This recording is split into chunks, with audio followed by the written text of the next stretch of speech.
illiterates. So This yeah, is crypto so 101. right, exactly. And I'm very unscripted. So if anybody just wants to stop, or just let me know and I'll explain whatever. Okay, we'll go live it's now. real simple. Yeah. Hi, everyone. A very warm welcome to this session of our ZIPINAR, where we zip in 2 or 3 webinars in trying to keep it in an hour or so. And our only motive here is to give as much as information as possible to the community, because our aim is to create an informed and empowered community.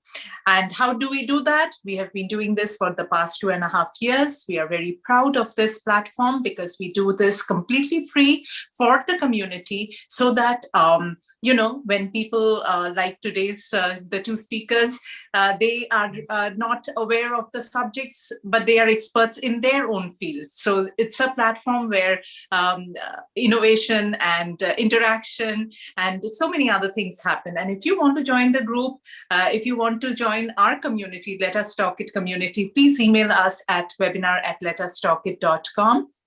And we don't only think of our present, but we do think of our future as well. So what we do is that make public speaking a little bit easier for our youth. And how do we do that? We do that with our webinars, where we have 2 groups, where we have a younger youth group starting from 6 years old, and we have an older youth group starting from 12 years.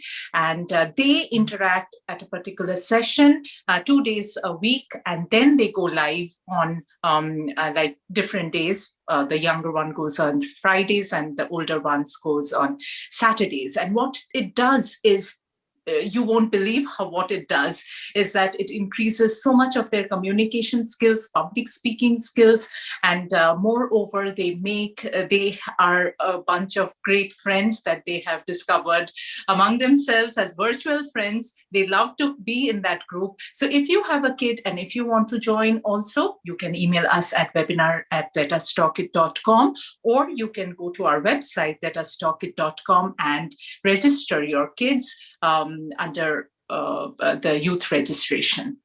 So that's a little bit about our Let Us Talk It platform. And for today's ZIPINAR, which is our term coined by the Let Us Talk It team. So we have 2 excellent topics, very different from each other.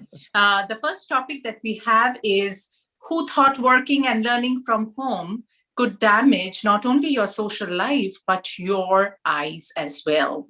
For people suffering from dry eye disease, low humidity and restricted airflow, which can cause higher evaporation of tears, increasing dry eye symptoms, it's not just adults that are experiencing damages to the ocular surface, but also children. And to present this topic, we have with us Polly Neely, and she is an ophthalmic process and project management clinical consultant with over 25 years experience working in multiple eye care specialties. And she owns Polly Neely Consulting for now over 10 years. And she is also a nationally recognized speaker for American Society Ophthalmic Association, American College of Eye Surgeons, Women in Ophthalmology, Hawaiian Eye and Regional Eye Care Societies, and she has also served as a member of the board of directors for ASOA and program co-chair for Ophthalmic Women's Leadership. So if you have any dry eye problem, even wearing the mask, as she was explaining, please join the session here right on Zoom so that you can talk to her directly. All those who have joined in on our Facebook or YouTube or LinkedIn. And yes, we are honored to have you, Polly. Over to you. Thank you so much for having me. And, this is something that I've been in this industry now for, as you said, over 25 years. I hate to date myself, but truly I have. But it's something that I am learning also as we go. I'm trying to get for some reason, it's not going to let me go to present mode. Let's see. Again, Canva decides it wants to have issues today too. So let's see what happens. Just have issues. Well, just press the that reset button there. Maybe that yeah, will work. not gonna, it's stuck. All right, well, it just worked a moment ago, but this is always fun. Anyway, let's see. Maybe we just go from here since it won't let me present. Can you see that? Yeah, it's a little small, but just press that present button. Can you go there? Nope, it's not allowing me. Let me reset, but yeah, we can see though. Yeah.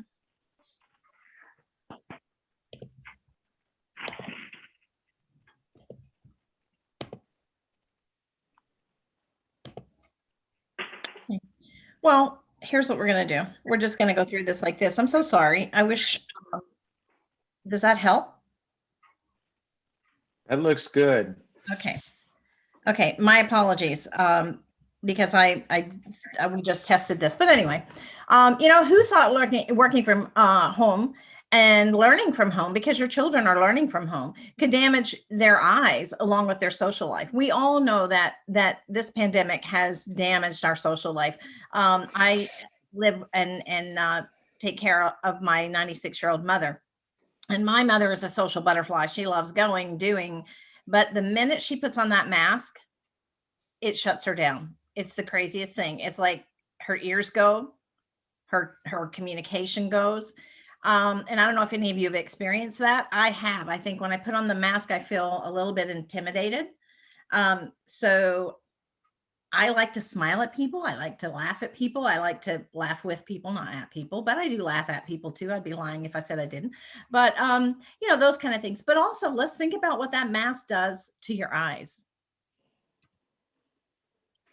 No matter what your age, if you're sitting in front of a screen, you don't blink enough. Have any of you noticed that?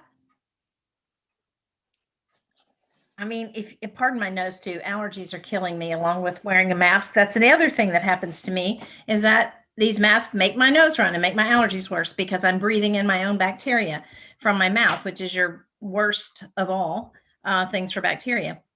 No matter what your age is, you're sitting in front of a screen, you don't blink. If you're reading a book, you don't blink. If you're watching TV, you don't blink as much. Your average blink actually decreases from approximately 18 per minute to, hold on, to 3 or 4.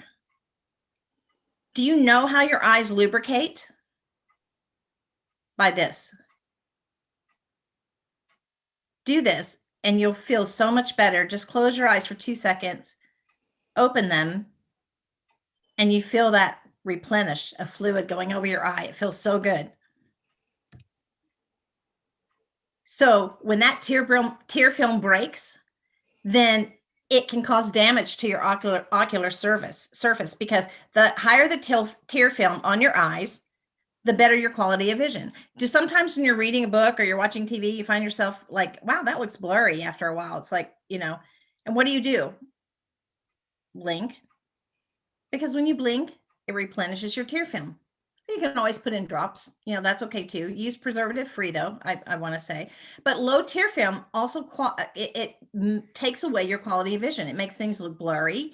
And it can make your eyes feel gritty and irritated. It can make them red. So blinking is the essential for the proper function and the feel of your ocular surface.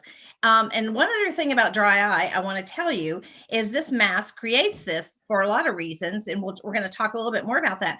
But the other thing about dry eye is most of us think, well, my eyes aren't dry, they run all the time. How many of you say that? My eyes run all the time. How can they be dry? Well, they're running because there's nowhere for the tears to go, because your meibomian glands here aren't producing the right tears, and there's nowhere for it to go, so it just runs out.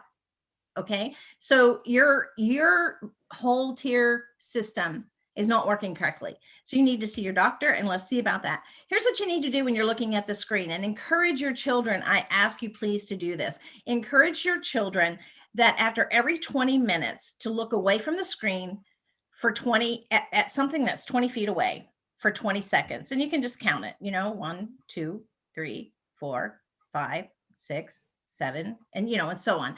And then go back to your screen and blink while you're looking. And you're going to make your eyes feel better, and your children aren't going to end up with eye issues as well. The thing about the mask is, I'm sure you've seen all of the ads out there where it shows the glasses fogging up because they want you to come in and have LASIK or have don't wear contact lenses during this time. I don't know if you know about that as well, but with all the germs that are out there with COVID, if you're not washing your hands, if you're not taking good sanitation with your hands, and then you're touching your eye to put in your contact lens, you could actually be infecting your eye with the COVID virus. So you want to be very careful. And here's what's happening.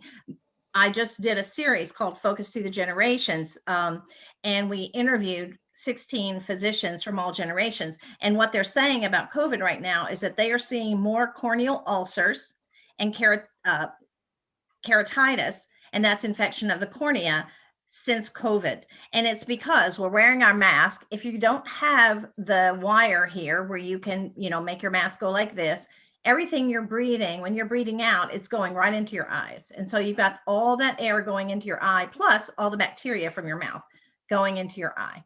So it's creating bacteria on your ocular surface. It's also drying out your eyes because there's a continuous flow. Even just doing this, just do this, you'll feel the air on your eye that dries it out. So it'll dry it out. So, our social life is affected by this mask, but your eyes are affected by this mask, something that we're learning more and more about every day. So if you're going to wear the mask, I encourage you to wear the mask. I wear my mask. I've had my vaccines, but I wear my mask. And if you're going to do that, I encourage you to get the ones that have the wire here, or you can simply put tape on the inside, like a double-sided medical tape. Not some people I've heard said, why don't we just Velcro it, put that piece here and then just stick it on there. That's not advisable, but put that there. And that way you can keep the air from going into your mouth. The other thing that I want to tell you about is this area here is very sensitive. This is the thinnest part, the thinnest skin on your face is right here and on your eyelids. Okay. So what happens is also you get a lot of irritation here. So I encourage you to use some hyaluronic acid here to keep this moisturized and keep this area moisturized really good so that you don't get it dried out with the air that's flowing up and you don't get the rash. So, your eyes are greatly affected by mask, and COVID has messed a lot of things up socially, but it's also messed up a lot of people's vision, not just about their social life, but literally their vision. While masks will save lives, they also created social challenges and frictions. I love what Dr. Matsumoto, he said, words alone are not enough to communicate our attitudes, our feelings, our thoughts, and all the other stuff that's important for creating social and emotional bonds between people. I still try to smile with my mask on. I don't have a mask here with me because I'm at home by myself. But, if you got on a mask and you're trying to smile, you can't just use your social smile, which is nobody sees that. You got to use your real smile, which is see how the eyes change, how they light up. That's what you need to do when you see people. It makes them feel good. Everybody, no matter if it's just in the grocery, if it's just walking down the street, in the times we're living in right now, everybody can use that big smile. And the only way they're going to know you're doing it is if you give them that real one, show the teeth, bring it up.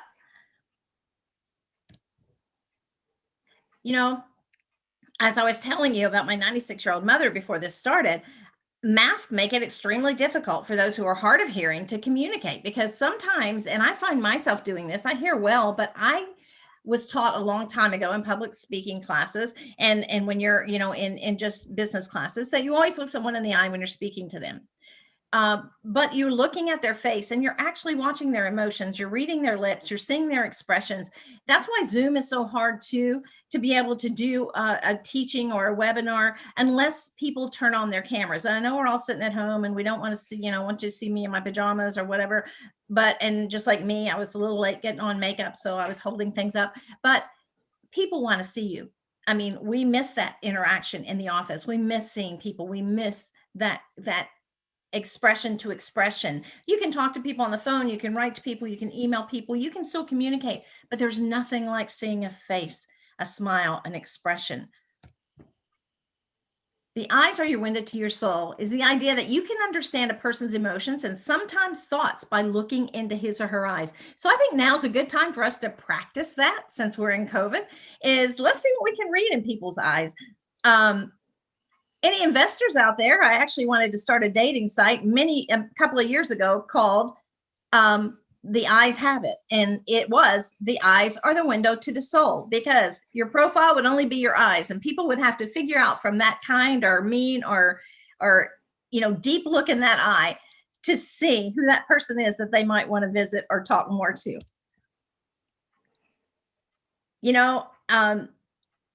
You hear this all the time, when is all this going to end?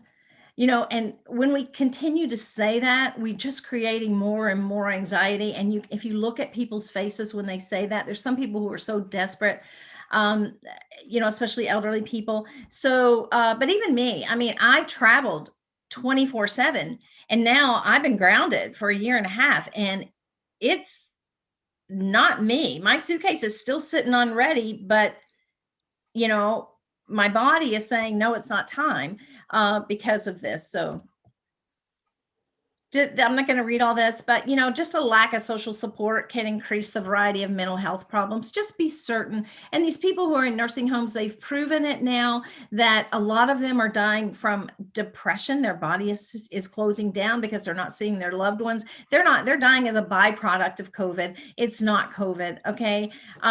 So make certain that if you're talking with your family or whatever, make certain that you're using Zoom, that you're using FaceTime, that you're actually seeing people, because you're sitting at home, you don't have to have on that mask. I love Steve Martin's thing here. I'll end with this. He said, I always wear a mask when I go outside, but sometimes it was leaving me anxious and unsettled. And I thought about the problem and I addressed it. So here's the solution. I would not know that Steve Martin unless he had a sign on his head. So I appreciate his sign. I'm not going to put a sign on my head, but I am going to share my name when I see people. And I do see people staring at me going, I think that's Polly, but I'm not sure. So I always walk up to them and go, yeah, it's me. It's me. I'm under that mask. For women, we've saved a lot, on face makeup. We've only had today's probably one of the few days I've put on a full face makeup other than my eyes. And the other thing is we're using more eye makeup now. So ladies, make certain that you are cleaning your ocular surface and you're cleaning your lids and you're cleaning your lashes, because there are little bugs called Demodex that live in here when you let that hygiene go. And that mask with all the bacteria blowing up there is going to increase that blepharitis and give those bugs more room to grow. Sounds gross, but it happens. And gentlemen, it happens to you too. So let's use that 20/20 rule for blinking to keep our ocular surface and vision healthy. Let's look people in the eye when we're speaking to them, and let's make sure we smile with our eyes. Use your camera on Zoom. It might be the only place you get to see people or be seen by people without a mask. And use Steve Martin's humor to get through this pandemic. Remember, common sense, kindness, and laughter go a long way with or without a mask.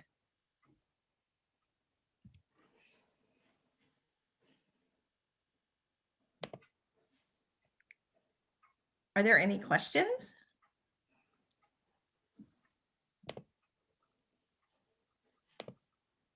Let's see if Can you hear me? Am I on mute? Did I mute? Am I unmuted? You're there. Oh, okay.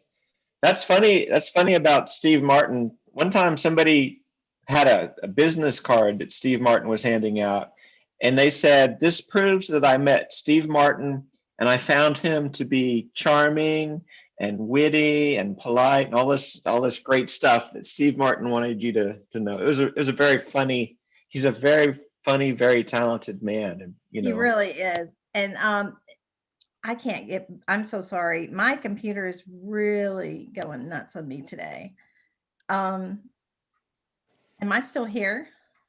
Yeah, you are. absolutely. Yeah, you're still there. I don't know if it's my computer or maybe it's just me. No, it happens. Not a problem at all. So we're still viewing your screen. I know, I can't get it off. I'm so sorry. I may have to leave actually and come back in. Here I'm telling you all about the Zoom issues. Maybe it's not Zoom, maybe it's me. All right, this is nuts. I'm going to quit Zoom and I'll come back. I'm going to have to do that in order for this to work. Yeah, I think you are done with the presentation, right? Yes, I think they can just take the screen back. There you go. It's the all-powerful God of Zoom. Yeah, but thank you so much, Polly, for making us aware. I guess we would not have thought about it. That why the eyes. I personally feel that dry eyes that you're saying.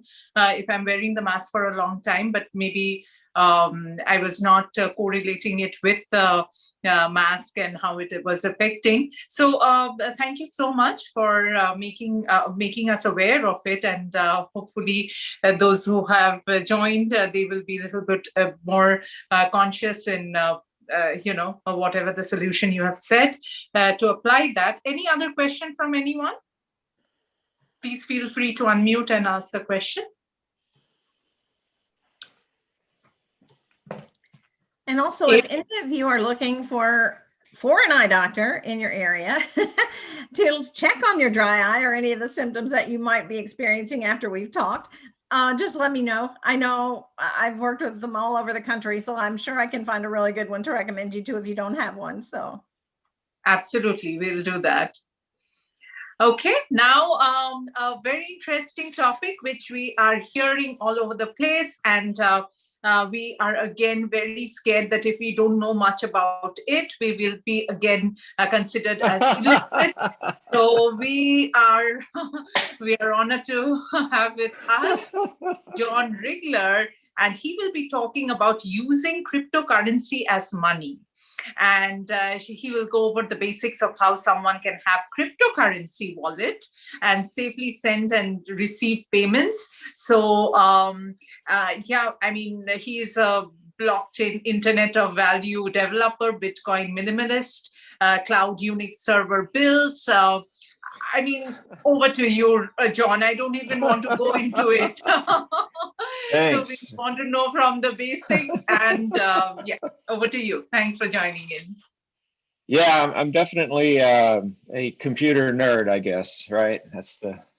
But yeah, I've worked in for very large companies for many years. I've worked for IBM, a company called EDS out of Dallas here, a number of banks, and so then I got the cryptocurrency bug, and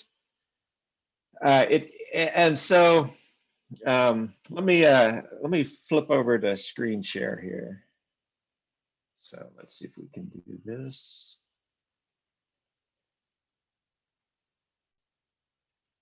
And so now I'm sharing my screen, but you shouldn't see anything on it yet.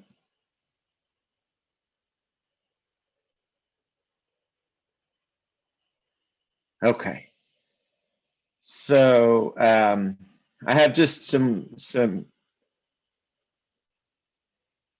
instead of a formal presentation, I just have I can kind of show you windows. This is my LinkedIn. Anybody's welcome to message me, connect to me. I'm open to networking. And I'm going to click off of LinkedIn. I'll put my information in the chat. So with cryptocurrency, a lot of people have probably heard of Bitcoin is the one that you think of the most, and but there's many others. And if you want to get started with this, the place you want to really start is Coinbase. You can get a Coinbase account and you connect it to your bank account, and then you can buy whichever currencies are here, right? And there's a fee, but it's not too big, right? And if you want cash, if you want that back as money, then you can just sell it, back. But then you can also transfer it out. So if you have Bitcoin in your Coinbase account, you can create a wallet. It's called a wallet. And you can have this, for example, on your phone, right? So now you're no longer on Coinbase. Now you have control of this yourself. And this is, I think, a big part of what I'm going to be probably doing for the next decade or so is just explaining this to people in really, really simple terms. So, and I don't, if anybody has any questions, feel free to interrupt, ask, whatever. But I'll just kind of, talk for a bit. So this is a wallet that you can download it right here on this website, Coinomi. There's many other wallets that are like this. But just like Coinbase has different currencies, Coinomi also has different currencies. But you don't really have an account with Coinomi. What you end up having to do is that it'll tell you to get a piece of paper and a pencil and write down these 12 words. And that is your identity. That's your key. So don't lose that piece of paper. And it'll always let you, so then you can always install Coinomi or whichever one back again if you have those words. So you can transfer money from Coinbase to Coinomi, right? And then within Coinomi, you pick which currency you want to use. Now, I have been using Dogecoin, and Dogecoin is something that's you probably have heard about this, right? It's based on a little dog meme, right? It's just sort of the theme. It's just the name. They have these funny names, but they all work the same way. So what I'm showing you now is a transaction in this world, right? And this is a transaction I sent. And so that's my address. So if somebody out there has some Dogecoin and wants to send it to me, now you know my address, right? You could send it right here from your phone to this QR code, and I would receive it. And so this is kind of interesting because I've just got a camera and I'm showing you my phone too, right? So here's where I have Coinomi on my phone, right? You load it on your phone, and I can say, I can click Dogecoin, right? But I don't happen to have any on my phone. See, you install this and you don't have any. So then the next question is, well, how do you get some? And you can just click receive, and you get a QR code there, right? So even with me showing you QR code on my phone through the computer camera, see, I have a little trick here. I can take a picture of that, right? So I don't have to hold it up. That's one way. So there's a lot of ways that you can share this information. This is, and I'm going to go back to, I think I've probably confused almost everybody. I'm going to go back to not John, sharing my screen. May I ask a question? Absolutely, yeah, okay, yeah. You're talking about all these different currencies, but how do you know the value of them? What are they used for? And how does I was seeing increases, decreases. I mean, I don't understand how it fluctuates. I know the government fluctuates our dollars by countries. Yeah, yeah. Is this also a global currency? Yes, yes. By the way, thanks for asking. There's the most important thing is that you guys understand what I'm talking about, right?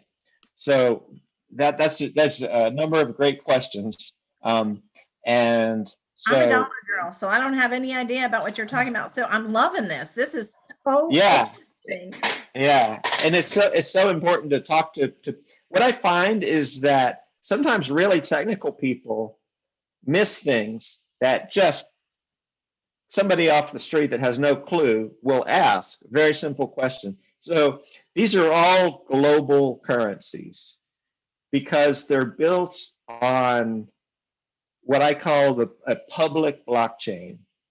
And it uses this incredibly strange system called proof of work, which was created by someone we don't know their identity, but they go by the term Satoshi Nakamoto. So Satoshi Nakamoto created Bitcoin, and it's sort of like Napster for money, or as I was saying before, it's like a bank where you can write a paper check out, but now the check's electronic, and there's no bank. So just like on the Matrix, they said there is no spoon, right? There is no bank. It's a bunch of peer-to-peer networks playing this kind of little game, and that's how that's how the pieces come together. How do you know your money's still there? So because it's called a trustless system, so it's a database, and people all over the world have a copy of the database, and nothing can ever change. You can't ever change the database, which makes it like a financial ledger, right? In a financial ledger, you can't erase something. You can only hold on. I'm gonna stop sharing for a second. So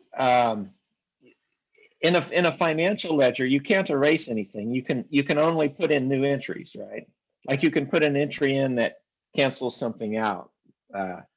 So it's a global financial ledger. Each currency is its own global financial ledger. And so does that help? Does that help? Sorta. And everybody knows what you have. Yes, but they don't necessarily know who you are. Because when you put that on your phone, right? There's no way to trace that to me until I take it out of a bank account somewhere, right? So, because remember before I said to put this on your phone, it's just 12 words, right? So we're beginning to get into this new world of identity and, but where we can interact with each other, you can trust each other because of the way the network's built. And because so many people are watching, if somebody lies, then they get spit out. It's again like the Matrix, right? You just get spit out of the Matrix and you're not playing anymore. And everybody can tell if you're lying or not. It's fascinating. It's just a fascinating system. Yeah, but yeah, we can. But the thing that is interesting is like I've done jobs and I've gotten paid with crypto now, and it's so fast, right? Because But how do you use it? Like, okay, can you use it to buy a pizza? No, that's the thing. You can't. So you could if somebody had a phone. All that person needs to accept your crypto and give you the pizza is to put Koinomi on their phone, click on receive, and show you the QR code. You send it, it goes ding, and they see that it went through and they give you the pizza. That's all that it would take. But we're again, COVID time has devastated a lot of things, right? So I think as we begin to reconnect, especially with the money system and things we live in I would call it a time of transition, but this is this is a real thing, and it can never sort of go away. There's no CEO of Bitcoin, right? There's no way that there can be a scandal like that to make it go away. I find that frightening. This Satoshi Nakamoto, just it's a figure. Nobody knows who it is. Well, there's one guy who says that he's Satoshi Nakamoto. Where's your money? Is what I want to know. Where's my money? Well, let me ask you this: where was your money before?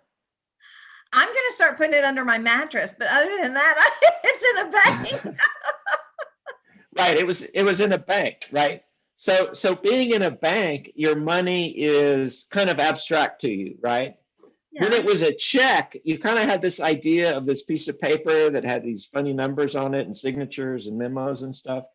But at the end of the day, it was just in the database of the bank. That's where your money was before, right? Would this be like an investment?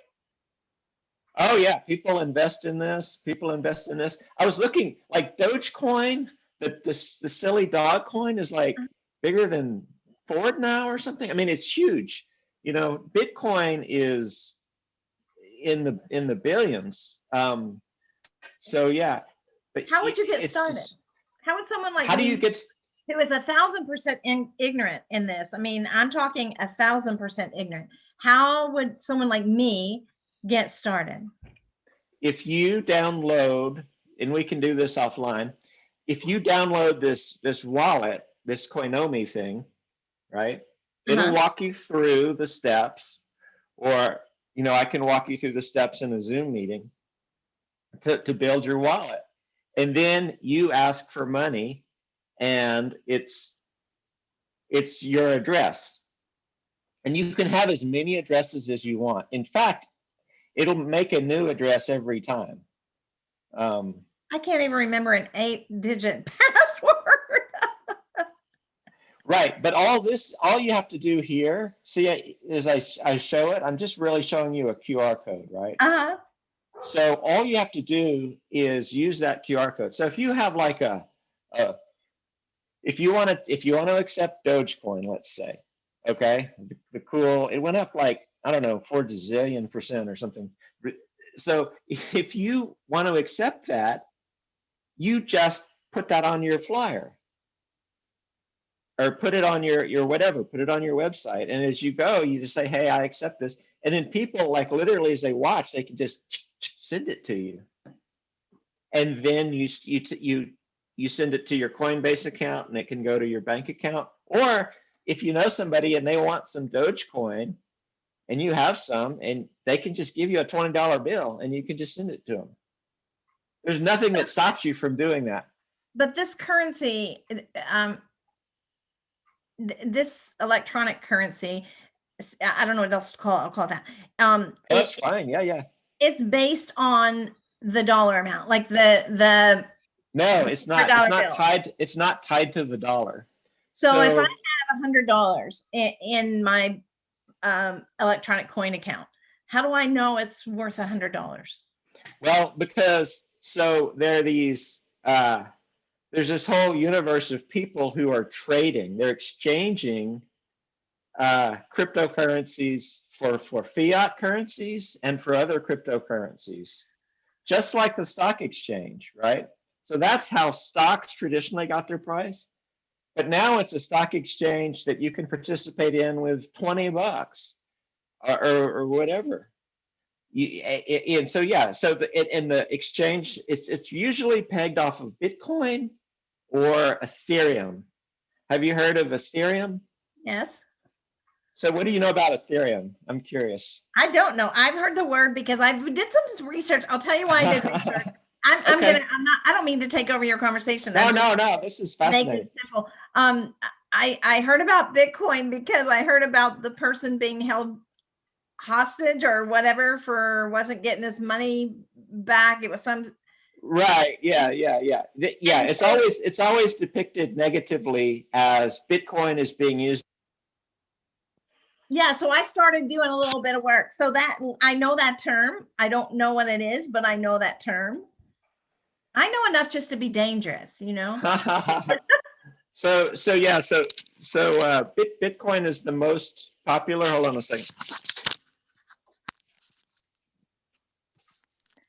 Does anybody else have any questions? I'm sorry, I don't mean to monopolize this. No. That's there is one question. I think Yeah. Soumya Okay. Yeah. and So another Niranjan. question. Yeah. What is one broker account that you recommend that can trade most of cryptocurrency / ALT coins in US dollars? Kraken. So the next step beyond Coinbase, I would say, is Kraken. Binance is fine too, if you could get onto Binance. I was on one for a long time, and they sent me a message and they said, "Thank you, Americans. We don't want to deal with you anymore. We're going to go to the Chinese," and they shut everything down. I don't even remember the name of that one, but yeah, So Kraken John, is a good I one. have a question. Okay. So where is the US government now in terms of tracking or compliance? Because if I give you $20,000, say up to 15, it is a gift tag. There is no, you can give to anybody. But if you are giving more than 15,000 or 14,000, whatever the limit is, how is that tracked or compliance and regulations? Where are we on that? Well, okay. So the question is, then the real question is, if you've got $15,000, let's say, how do you get the $15,000 out of the system, right? Because, I mean, I run all these servers that I could send the money to my server, right? But when you bring it out of the system, when you convert it to dollars, then that's a taxable event, and then you need to claim that on your taxes, right? But for smaller amounts, I think that wherever you are, the government is kind of trying to catch up and understand the regulations. But I think for smaller amounts, they're just going to be maybe more forgiving, right? I mean, I could on my taxes, have pages and pages of these 7-cent transactions that I do.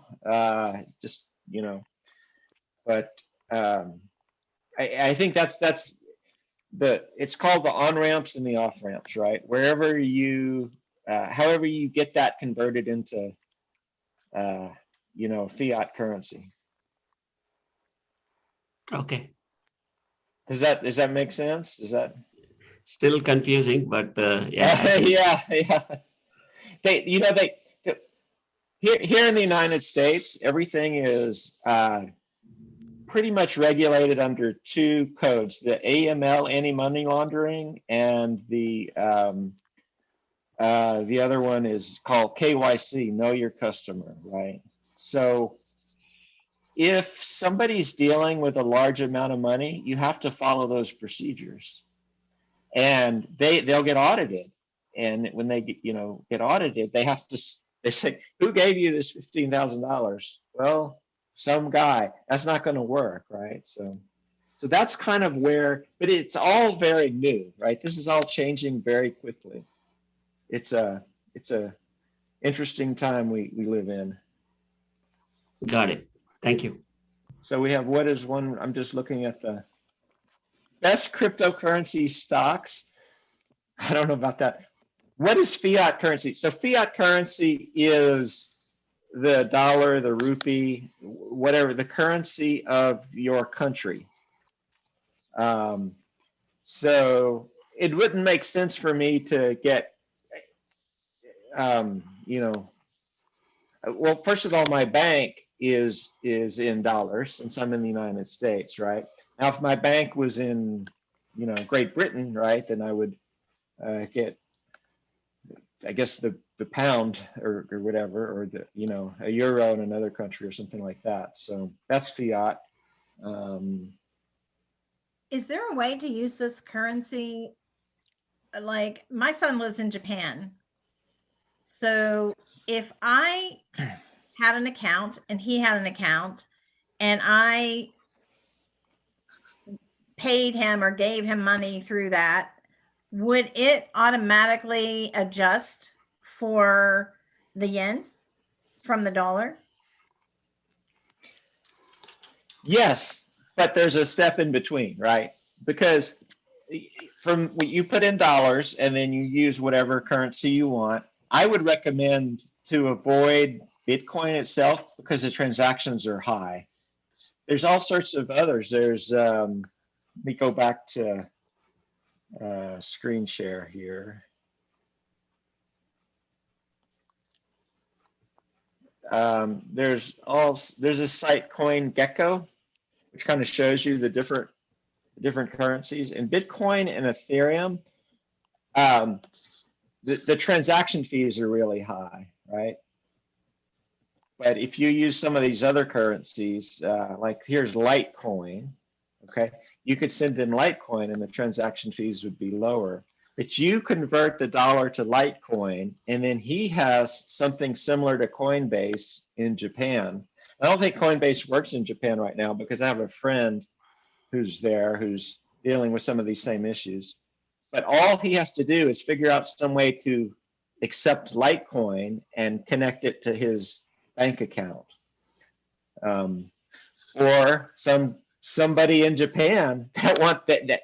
So somebody in Japan could accept Litecoin on his behalf and give him whatever the Japanese fiat currency is, right? Okay. All sorts of stuff like that's possible. This is a wildly unregulated system. In the middle, it has to be regulated around the edges. Does that help? Absolutely. This is really fun. Thank you so much. Yeah. So, and I was just speaking of Litecoin, right? So, and then the auditors, the government, or whoever wants to see, as we said before, they can see the transactions, right? Like again, here is a transaction.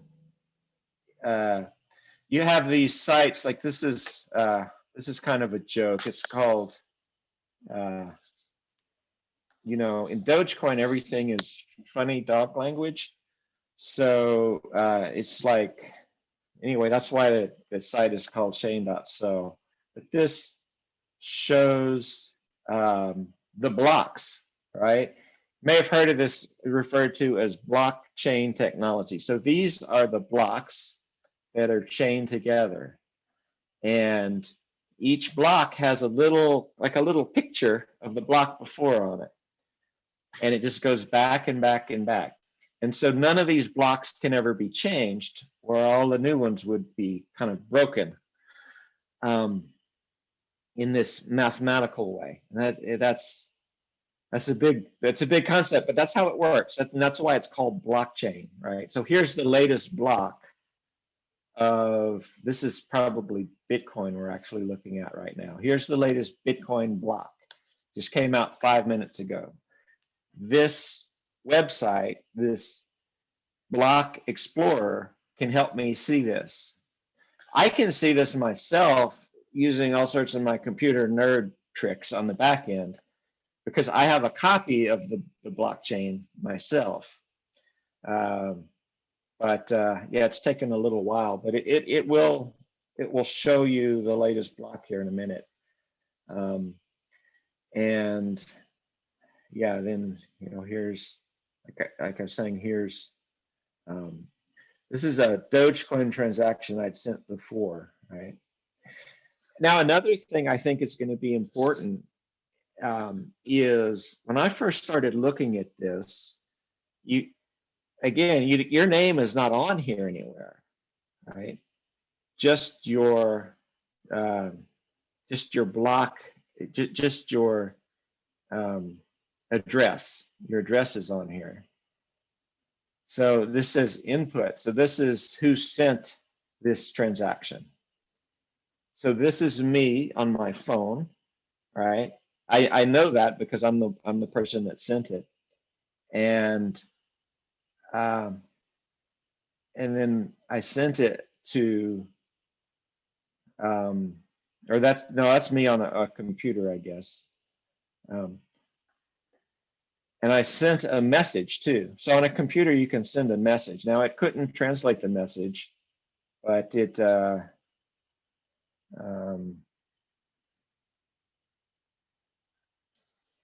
let's see if I can find it here. I can find it. You can just kind of drill around through this block explorer and see things. Oh, it's not gonna be happy. But anyway, let me switch back to. Okay, so yeah, that was kind of a tangent. Any other questions? Got 6 minutes left.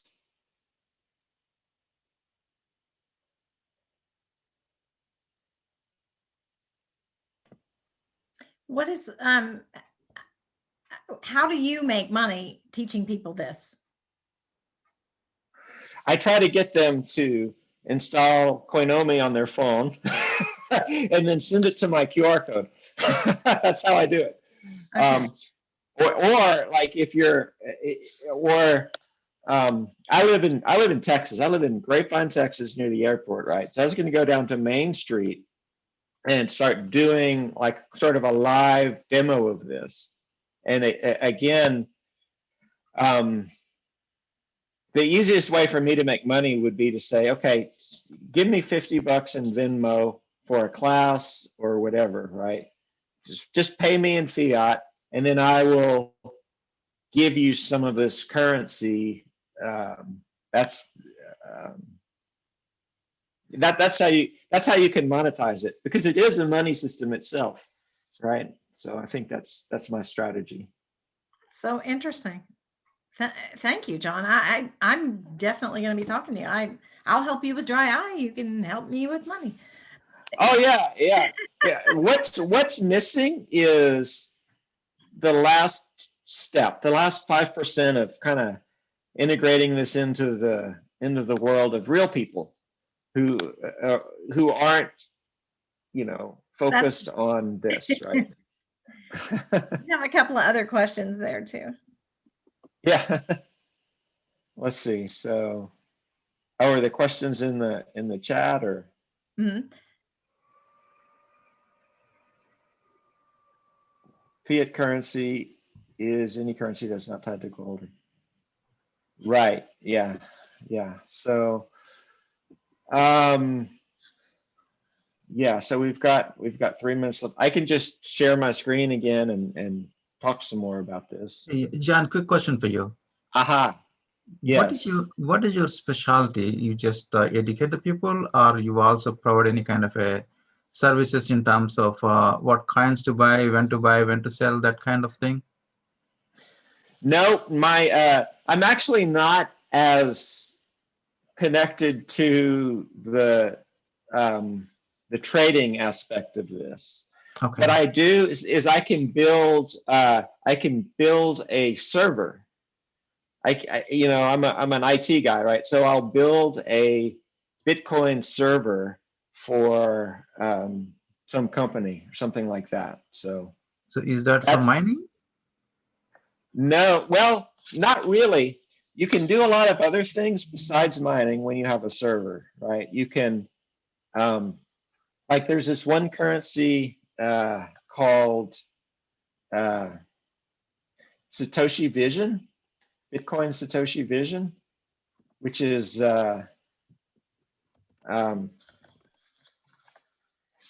it's the currency of Craig Wright. He's kind of the sponsor of it, and he's the guy that says he is actually Satoshi, right? So we're in this weird place where Bitcoin is scary because you don't know who Satoshi Nakamoto is, but then there's also this guy that says he is Satoshi Nakamoto, and he has his own version of Bitcoin, which is called Satoshi's Vision. And in Satoshi's Vision, you can, the memo field is very big, right? I think I talked before about the memo, like just on a check, a little paper check, you can put a memo on there. You can put a memo on this too. if you have one of these servers or if you're a programmer or whatever. We're trying to get to the point where you can do it from your phone, but we're not quite there yet. But in Satoshi Vision, the memo can be huge. It can be like a movie or an audio clip or something like that, put right into the transaction. It's very powerful stuff. I don't know if I answered your question. I kind of rambled there. But, You did. Thank you. and so we're coming up on the hour. There was one other question here. I'm sorry, I just saw it. Oh yeah, no, that's fine. I'm new to crypto terminology as well. If my, and this is great, if my phone is lost, is everything lost? It depends. It depends on if you, first of all, you can have the same thing on your computer, right? So you can access it from your computer or your phone. But the main thing is that you write down these 12 words in order. It's like your password, but and they're normal words, right? Like, lawn or cloud or something like that. You write them down, and those words become your account. So yeah, but it could easily, if you don't do that or you lose that piece of paper, and the only copy you had on your phone was on your phone, then yes, it's lost. And it's a new world, right? Where you have to take responsibility for your own information. And I think that's going to be really important for a lot of things. There's a lot of, it's a scary world of hackers out there. And so we have to start taking more control of our information anyway.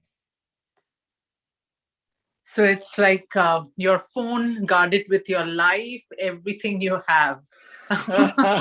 Well, you can transfer it off of your phone, right? Like just only keep like a little bit, only keep $60 on your phone, right? Then if your phone gets lost, you've only lost $60 because you can transfer the money, like you could transfer it back to your Coinbase account. It could just sit in there. And then when you need something, you just send it over to your phone. That's probably, especially now since Coinbase is getting bigger and bigger. I see ads saying, hey, we'll teach you how to, set up your account. So Coinbase is growing. So yeah, you could keep, like if you had, let's say, $5,000, keep most of it in Coinbase. Just keep, a little bit on your phone. Also on your phone, you can transfer from one currency to another. There's ways to do that through these different applications. And again, the one I like is called Coinomi. But many of them work the same way, right? Here's the one. Here's one, Coinomi. And so, but if you think I'm like a Coinomi salesman, there's let's see, there's one called Jack's Liberty. Jack's Liberty works the same way. You always have these 12 words that you it's not gonna that you have to write down usually. There's also there's Ethereum, and Ethereum has extra functionality. So with Ethereum, you can use this MetaMask application, and let's see if I remember my MetaMask. So you can do more with Ethereum, but there's an issue with Ethereum right now where the transactions cost a lot of money just to do simple things. See, so it says I have $43 in Ethereum, it looks like. And so for that, I have to keep track of my MetaMask details, right? But you can view them. Like I can pull them up and view them, and then I could just hit print and print them off on the printer, right? So I could have like that's the whole trick. Just get it to a piece of paper, or take a picture on your phone. Now, of course, if that picture gets lost, if that picture gets stolen, then a hacker would have your information. But that's something that can be stored. Like, would you store this information on a PDF in your iCloud account, or? no? Well, so if you do that and somebody breaks into your iCloud account, I wouldn't recommend that. Okay. Because iCloud is Apple, right? So if a hacker breaks into iCloud, they can get all your information. And hackers have broken into a lot of things lately with the SolarWinds hack, the email exchange servers. The FBI got permission from the government basically to go log on to people's exposed exchange servers and fix the vulnerabilities, right? Wow. So yeah, it's not a safe world out there. But I think that this is something that there's different electronic wallets that people have, or different solutions like that they're coming up with. I think that there's a lot of opportunity for that. I think that, I've many hobbies ago, I was into ceramics, and I would make these tiles, and I was very influenced by, different I don't know, art things. But it seemed like you could publish your keys into a format like that, and even like bake the thing. So if the house burned down, you still have this thing is the key. Or people will etch it into metal. But at the end of the day, it's all just a number. It's just a big long number that you have to keep track of. Or this, it's much easier to imagine as this list of 12 words. But yeah, you've got to write them down somewhere.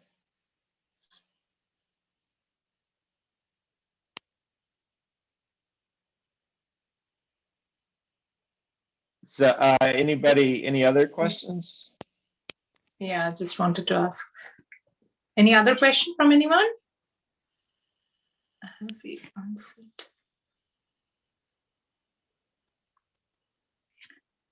Srini, your thoughts?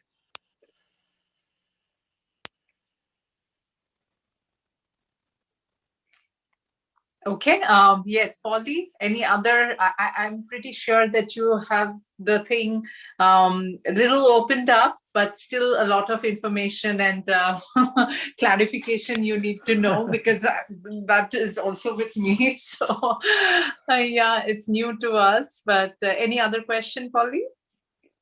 No, I think that I've taken it over too much already, but I appreciate so much your time, John, and I appreciate Let Us Talk It for inviting me. Thank you.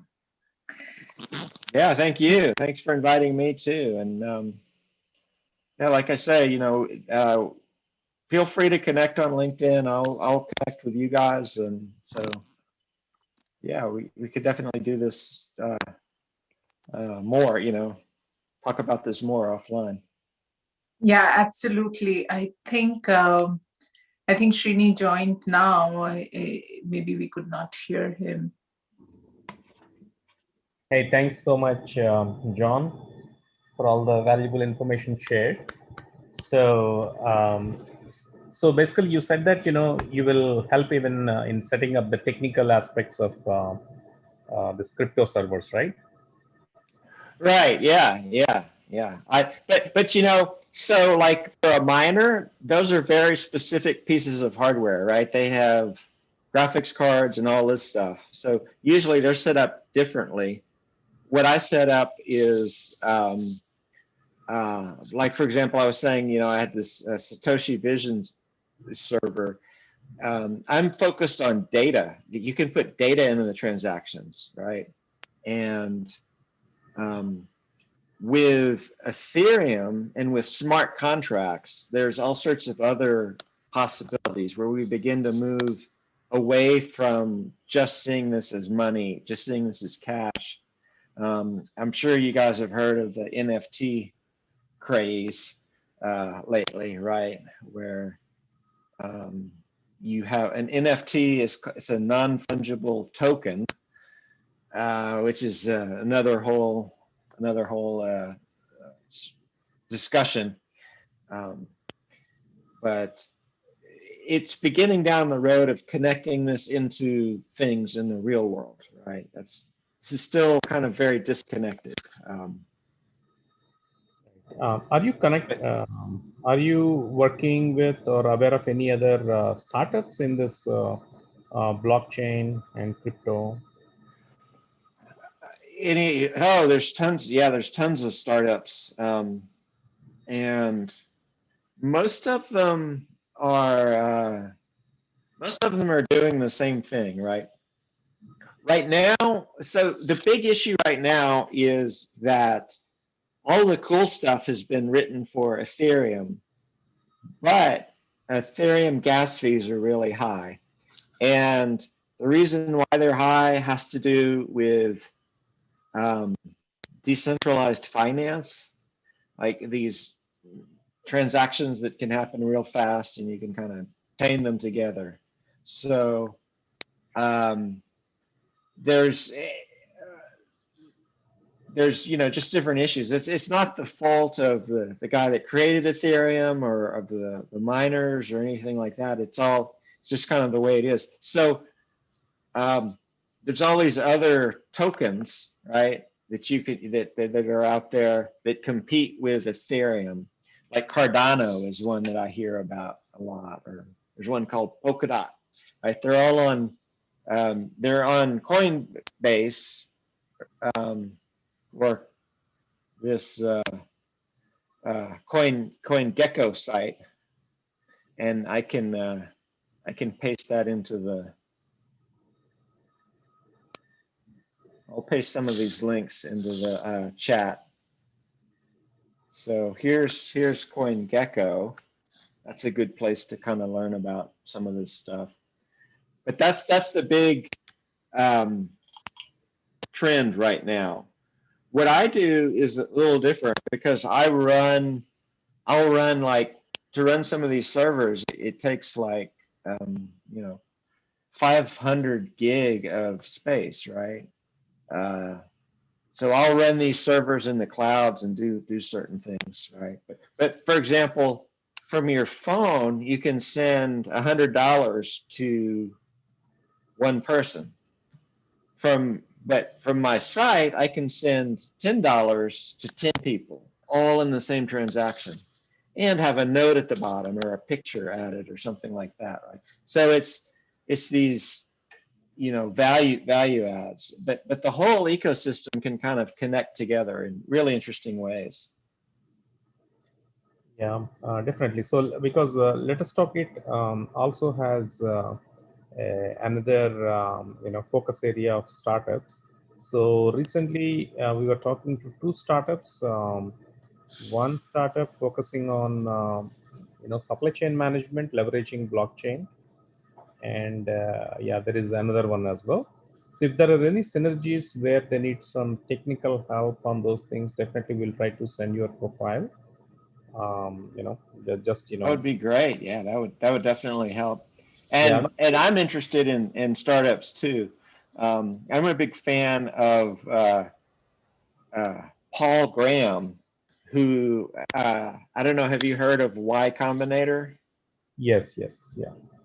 So yeah, Y Combinator is pretty well known, but the guy that started Y Combinator has sort of moved on, right? He started it because he's a zillionaire. He doesn't want to spend all his time doing that. So, but he has some incredible insight about the way that startups work and how startups succeed. And the people that can make a startup work are not the same people that do a really great job fitting into a corporate job somewhere in a company with, Yeah, very 10,000 wise. people. It's like day and night. It's just different different Yes, mindsets. yes. Yeah, very wise comment, by you on that. Yeah, like we are going to have a meeting on this blockchain related supply chain initiative. Definitely, I will try to inform the other startup founders as well about your profile and all, because we are trying to build, we're trying to help one or two pilot customers, on that front. So yeah, we'll keep in touch for any synergies. And from Let Us Talk It platform also, if we get any, referrals or anything like that, we'll definitely pass on to you. We really appreciate your time. And because you're interested in startups, we will try to talk offline to you on, on what's going on in our world. Not necessarily on the crypto or anything, but in general, the other startups as well. If you are interested, we can try to see if there are any synergies. Okay. Sounds good. Sounds good. Yeah. Yeah. Often my job description is DevOps. Okay. But it's really, I think, it's just part of the development team, right? But that's kind of the background I come from, is often referred to as DevOps. So yeah, definitely. Yeah. Thank you again. Take care. Yeah. Thank you, John, for joining in and spending the time with us and being so open, and definitely opening our knowledge about Bitcoin and more of that. And thank you, attendees, for joining. And we just want to remind you that we will have our younger youth group webinar this Friday, and the topic would be their favorite movies and series, and it will be at 8:30 p.m. EST. And the young group is pretty young, but they are very passionate. And the older youth group will be having their webinar on Saturday, April 24th at 4 p.m. EST, and their topic would be impactful events in history that really changed the US, or in fact the world history totally. So yeah, that will be something interesting, and they do have their prep sessions every Tuesday and Thursdays. So if you want to have more information on that, and if you're interested to mentor, please email us at webinar@letustalkit.com. And thank you, John, once again. And with that, we end this session. Have a wonderful day, everyone.